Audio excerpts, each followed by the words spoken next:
Ever stumble upon a name you've only read and then hear it pronounced aloud and it totally surprises you? Oh, definitely. Happens all the time. Well, get ready for one of those moments, because the creator of the epic Redwall saga, Brian Jacques, actually pronounced his last name in a way that might just make you do a double take. That's right. And it's a perfect way to start, actually. It shows how even small things can add, a layer of understanding to something you love. Exactly.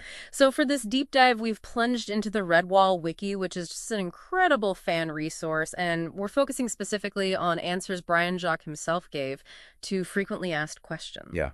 It's like getting a backstage pass to Mossflower Woods, isn't it? With Brian Jacques himself as our guide. Pretty much. And these FAQs, they cover basically everything a fan could want to know.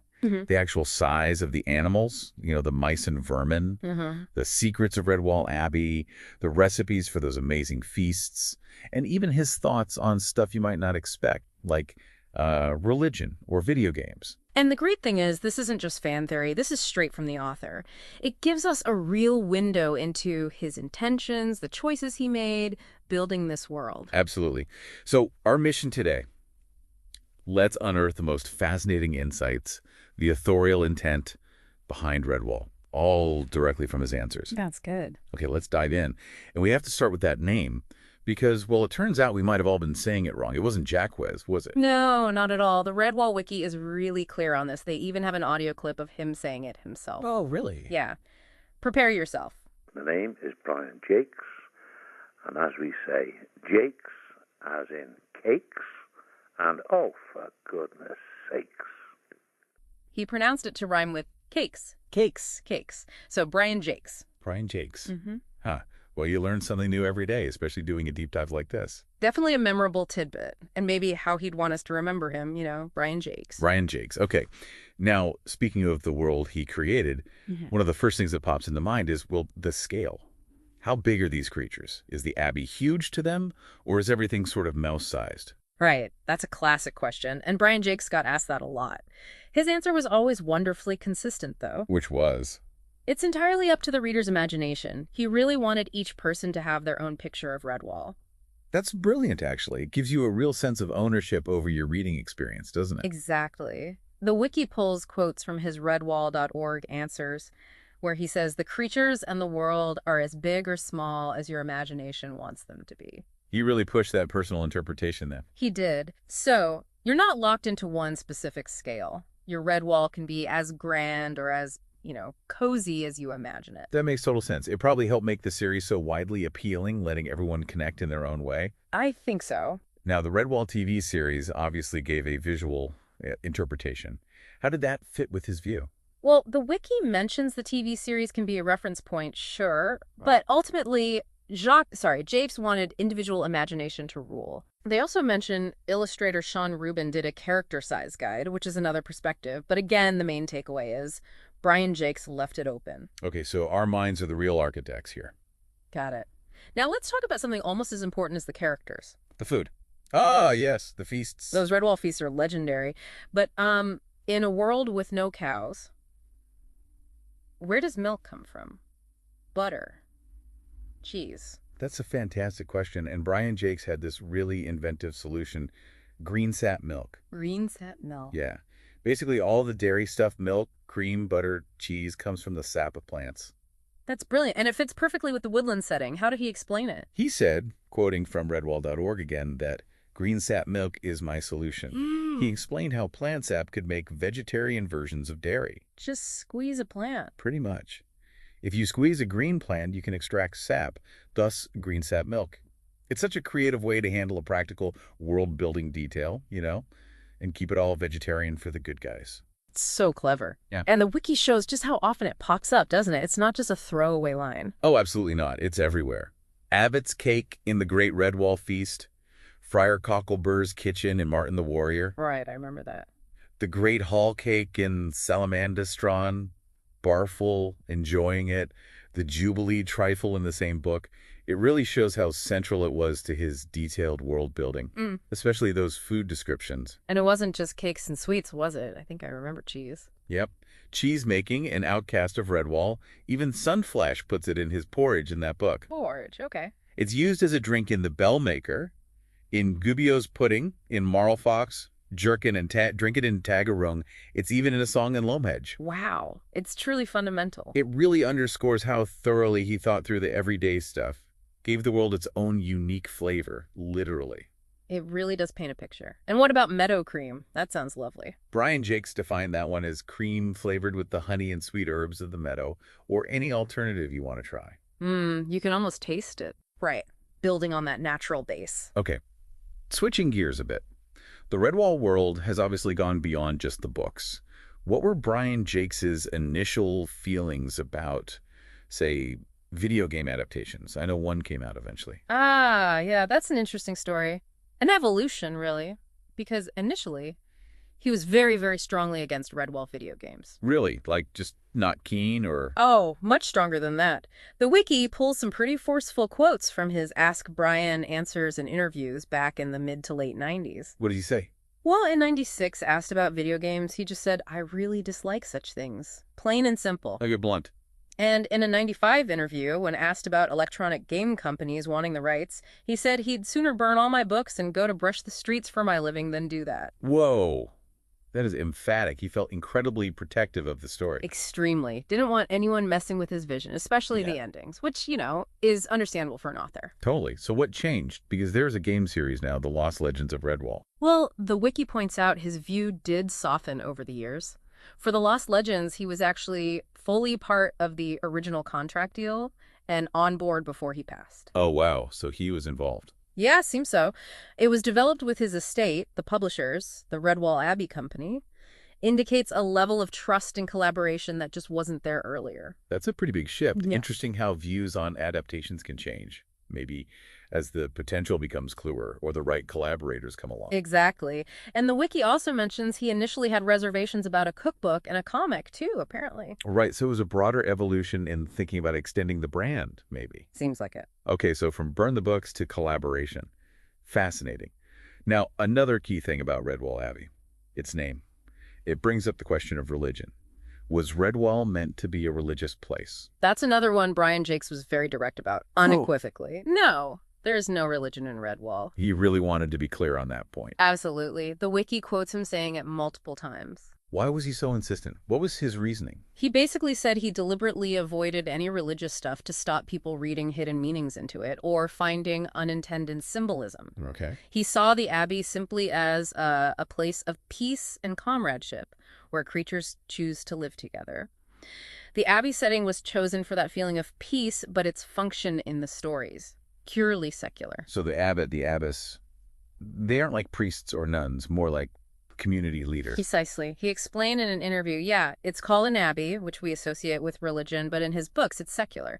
The abbot or abbess is a wise leader, respected, kind of embodies the community's heart. Like a figurehead. Yeah, a caring figurehead.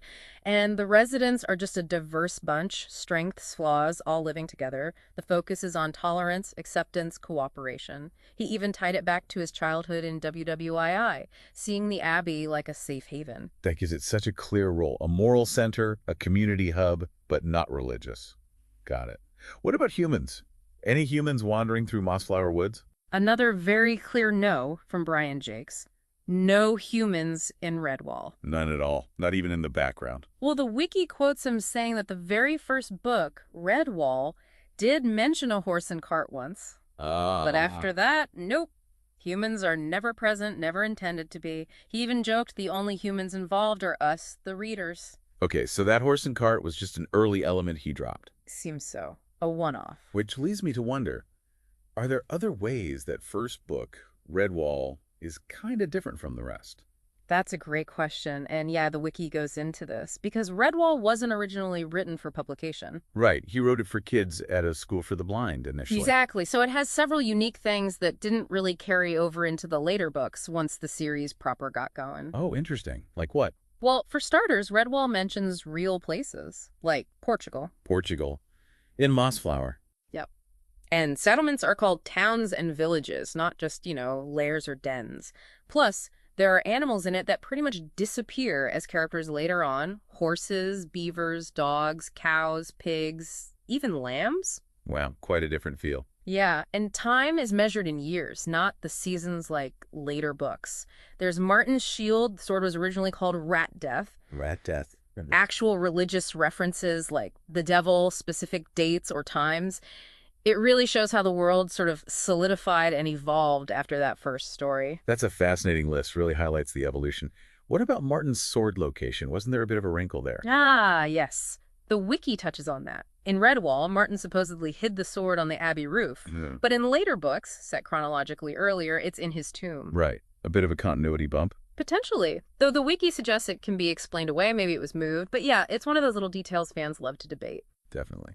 Now, Redwall often feels like a very clear fight, good versus evil. But are there any characters who are a bit murky? Any gray characters in the mix?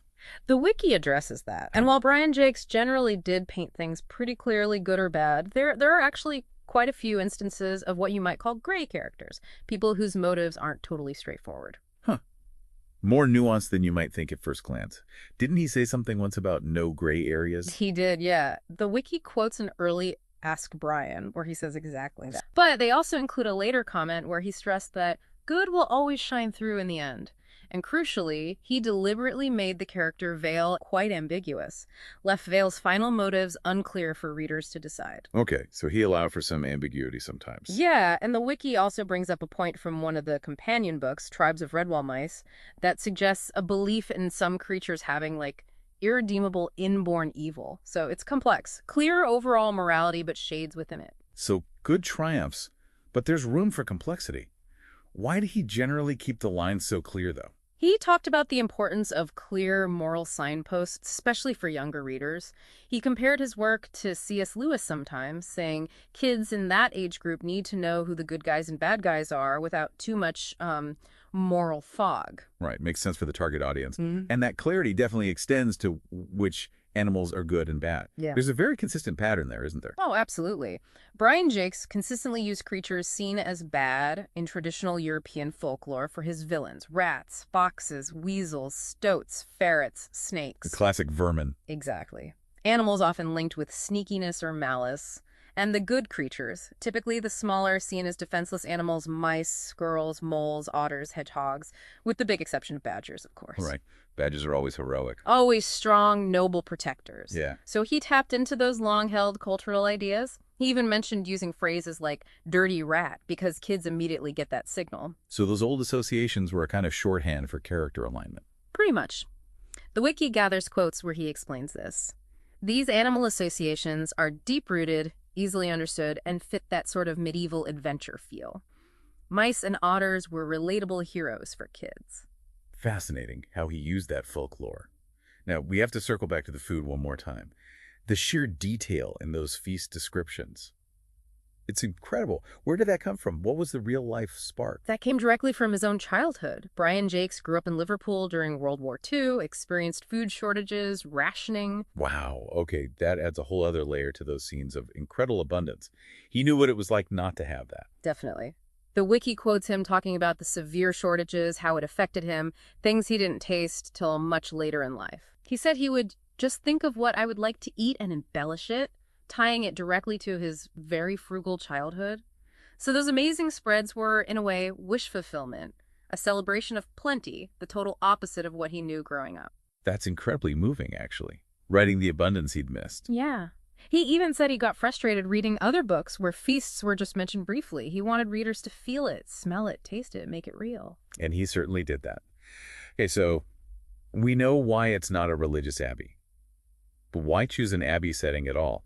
What drew him to that specific type of place? The wiki quotes him saying he picked an abbey as a neutral, peaceful location, a sanctuary, a place of peace and tranquility where ordinarily the cares of a busy and frantic world do not intrude. A safe haven. Exactly. It provides that natural setting for a community to gather and for good to stand against evil invading from outside. A refuge and a community center. Right. And he elaborated on that too, explaining again that while it's called an abbey, it functions secularly. The abbot or abbess is a respected leader, wise, experienced, kind of the heart of the place. Holding the community together. Yeah, and the residents are all different, strengths, weaknesses, but it's the tolerance and acceptance that makes it strong, like a big family. That really cements the idea of the abbey as this symbol of unity and moral strength, not religion. Okay, one last big question about the scale of Redwall. Which bad guy horde was the biggest? The most overwhelming? According to the Redwall Wiki, the absolute largest horde the good creatures ever faced was the Blue Hordes, led by Ungat Trun in Lord Brocktree. The blue hordes. How big are we talking? Tens of thousands. Tens of thousands. Wow. That's truly epic villainy. An overwhelming force, yeah. Were there others that came close in terms of size or just being major threats? Oh yeah, the wiki lists several other big ones. You had the Corpse Makers, led by Farago the Assassin in Salamandastron. That was maybe around 4,000. Still huge. Then Demug Warfang's Rapscallions in the Long Patrol and Visca Longtooth's Sea Raiders in Eulalia. Both were around 1,000 strong. Okay. And of course you can't forget Clooney the Scourge in the first book, Redwall. His horde was smaller, maybe 500 to 600, but obviously very memorable. Absolutely. But Ungatrun and his blue hordes take the prize for sheer numbers. Well, this has been an absolutely fantastic deep dive into the world of Redwall, all thanks to Brian Jacques' own words, shared through his fans on the Redwall Wiki. It really has. We covered the name pronunciation, Jacques, the imaginative approach to size, greensap milk, his changing views on adaptations, the whole religion question, and what made that first book unique. It really highlights what an amazing resource the Redwall Wiki is, doesn't it? For getting right to the author's vision and the sheer depth of this world. It really does. And it leaves us with a neat thought for you, the listener. Now that you know it's Brian Jacques, and you've heard his answers on size, food, religion, how does that change how you picture Redwall? Does it enrich that imaginative experience? Yeah, and it makes you wonder, doesn't it? What other beloved fictional worlds have these kinds of authorial insights or surprising backstories just waiting to be uncovered? It's a great question. Definitely something to ponder. We really encourage you to check out the Redwall Wiki yourself. There's so much more there. And maybe, just maybe, reread a Redwall book with all this in mind. See if it brings out even more of that enduring magic.